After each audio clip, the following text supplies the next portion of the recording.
നോക്കൂ, 2018 പ്രളയകാലത്ത് അന്ന് മുഖ്യമന്ത്രിയായിരുന്ന പിണറായി വിജയൻ അസുഖബാധിതനായിരുന്നു കേട്ടോ. അദ്ദേഹം വിദേശത്തേക്ക് ചികിത്സയ്ക്കായി പോകാനിരിക്കുകയായിരുന്നു. പക്ഷേ പ്രളയം വന്നപ്പോൾ ചികിത്സയെല്ലാം പിണറായി മാറ്റിവെച്ചു. അന്ന് നേരിട്ട് ദുരിതാശ്വാസ പ്രവർത്തനങ്ങളിലേക്ക് ഇറങ്ങിയ മുഖ്യമന്ത്രിയായിരുന്നു പിണറായി വിജയൻ. മുഖ്യമന്ത്രി തന്റെ ഔദ്യോഗിക പരിപാടികൾ റദ്ദാക്കിയോ? ഇല്ലെന്നേ. നിശ്ചയിക്കപ്പെട്ട എല്ലാ പരിപാടികളിലും അച്ചടക്കത്തോടെ തന്നെ പങ്കെടുത്തു. അപ്പോൾ തെക്കൻ കേരളത്തിൽ ദുരിതപ്പെയ്ത്തായിരുന്നു കേട്ടോ. ആയിരങ്ങൾ അനാഥരാവുകയായിരുന്നു. സാധാരണഗതിയിൽ പരിപാടികൾ റദ്ദാക്കി ഉടൻ തലസ്ഥാനത്തേക്ക് തിരികെ എത്തുക എന്നതാണ് ഒരു മുഖ്യമന്ത്രി ചെയ്യേണ്ടത്. ദുരിതാശ്വാസ പ്രവർത്തനങ്ങളെ ഏകോപിപ്പിക്കുക എന്നത് മുഖ്യമന്ത്രിയുടെ ചുമതലയാണ്. സംസ്ഥാന ദുരന്ത നിവാരണ അതോറിറ്റിയുടെ ചെയർമാനാണ് മുഖ്യമന്ത്രി. ഞാനൊന്നു ഭക്ഷണം കഴിച്ചതാണോ തെറ്റ് എന്നാണ് ഇന്ന് വി.ഡി. സതീശൻ ചോദിച്ചത്. മുഖ്യമന്ത്രി ഒരു മനുഷ്യനല്ലേ? മഴ പെയ്താൽ മുഖ്യമന്ത്രി പട്ടിണി കിടക്കണോ? ശരിയാണെന്നേ, മുഖ്യമന്ത്രി മനുഷ്യനാണ്. പക്ഷേ ദുരിതത്തിൽ കഴിയുന്ന മനുഷ്യരായിരിക്കണം ഒരു മുഖ്യമന്ത്രിയുടെ പ്രയോറിറ്റി. അതുകൊണ്ട് ദുരിത സ്ഥലത്തേക്ക് എത്തുക എന്നത് തന്നെയാണ് പ്രധാനം.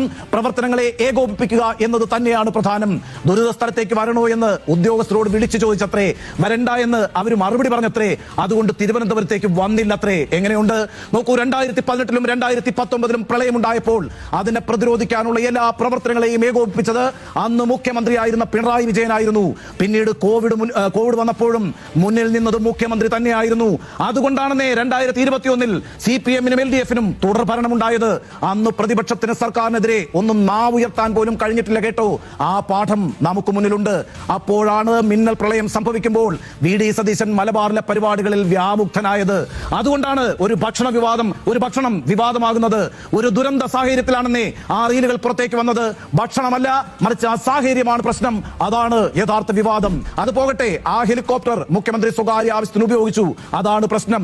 മുമ്പ് ഹെലികോപ്റ്റർ വാടകയ്ക്കെടുത്തതിനെ ശക്തമായി വിമർശിച്ച ആളാണ് കേട്ടോ വി.ഡി. സതീശൻ. ഇതിപ്പോൾ വി.ഡി. സതീശൻ പോയത് ഭാര്യാപിതാവിനെ കാണാനാണെന്നേ. നോക്കൂ, പ്രളയം സംഭവിച്ച് 2 ദിവസങ്ങൾ കഴിഞ്ഞാണ് മുഖ്യമന്ത്രി ഇന്ന് മാധ്യമങ്ങളെ കണ്ടിരിക്കുന്നത്. ഇത്തരം സന്ദർഭങ്ങളിൽ സർക്കാർ തങ്ങൾക്കൊപ്പമുണ്ട് എന്ന തോന്നലാണ് ജനങ്ങൾക്ക് ഏറ്റവും ആശ്വാസമാവുക. അവിടെ മുഖ്യമന്ത്രിയുടെ വാക്കുകൾക്ക് വലിയ പ്രാധാന്യമുണ്ട് കേട്ടോ. നിർണായകമായ 48 മണിക്കൂർ സതീശൻ പുറത്തിയ നിശബ്ദതയുണ്ടല്ലോ, അത് തീർച്ചയായും ദുരൂഹമാണ്. എല്ലാ വിവാദ സമയത്തും അദ്ദേഹം സ്ഥിരമായി പറയുന്നത് ഇതൊക്കെ ഞാൻ ആസ്വദിച്ചുകൊണ്ടിരിക്കുകയായിരുന്നു എന്നാണല്ലോ.